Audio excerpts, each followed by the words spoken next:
بسم اللہ الرحمن الرحیم۔ السلام علیکم ورحمۃ اللہ وبرکاتہ۔ تناول اسلامک سٹوڈیو سے ہم اپنے ناظرین کو خوش آمدید کہتے ہیں۔ اللہم صلی علی سیدنا و مولانا محمد وعلی آل سیدنا و مولانا محمد وبارک وسلم علیہ۔ آج ہم اپنے ناظرین کے لیے سینے کے درد کے لیے علاج لے کر حاضر ہوئے ہیں۔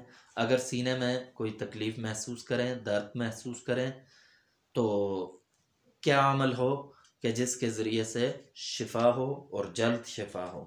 تو بہت ہی مجرب عمل ہے، اس عمل کو اپنائیں، انشاءاللہ آپ کے سینے کا درد جاتا رہے گا۔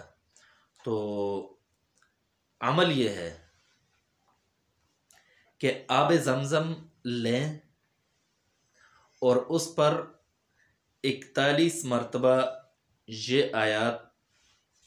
آیت وَيَشْفِ صُدُورَ قَوْمٍ مُؤْمِنِينَ وَيَشْفِ صُدُورَ قَوْمٍ مُؤْمِنِينَ، یہ آیت 41 مرتبہ پڑھیں اور اس پانی پر دم کریں، اور اول اور آخر 3 مرتبہ درود ابراہیمی پڑھنا نہ بھولیں۔